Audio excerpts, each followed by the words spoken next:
கடினமானது. அத பத்தி தான். சரியா? மென்மையானதுன்னா என்னது? பஞ்சு. பஞ்சு வந்து மென்மையாட்டா இருக்கும், சாஃப்ட்டா இருக்குமா?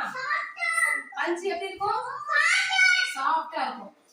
கம்பு எப்படி இருக்கும்? கடினமா இருக்கும். கம்ப நம்ம கடிக்க முடியுமா? கடிக்க முடியாது. பஞ்சு பஞ்சு சாஃப்ட்டா இருக்குல்ல, அப்ப கடிச்சிடலாம். அப்ப என்னது? மென்மையானது பொருள் என்னது? பஞ்சு. கடினமான பொருள் என்னது? கம்பு. கடினமான பொருள் என்னது? கம்பு. மென்மையான பொருள் பஞ்சு. Very good. கேக்குறீங்க? நெக்ஸ்ட் இது என்னதுன்னா, இந்த பாட்டில் வந்து சொரசொரப்பா இருக்கு. நல்லா தெரியுதா? சொரசொரன்னு இருக்கா? இந்த பாட்டில் சொரசொரன்னு இருக்கலாமா? இந்த பாட்டில் வந்து எப்படி இருக்கு? வலுவலுன்னு இருக்கு. அப்போ நம்ம என்ன மீனிங்ல படிக்க போறோம்? சொரசொரப்பானது, வலுவலுப்பானது. சரியா? அப்ப சொரசொரப்பானதுக்கு இந்த பாட்டிலுக்கு நேம் என்னது? சொரசொரப்பான பாட்டல்.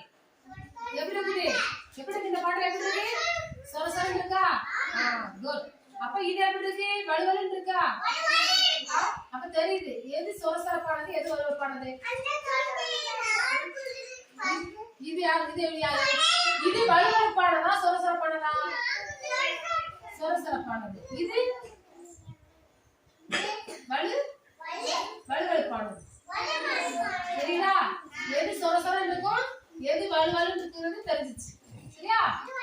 Very good. கிளாப் பண்ணுங்க.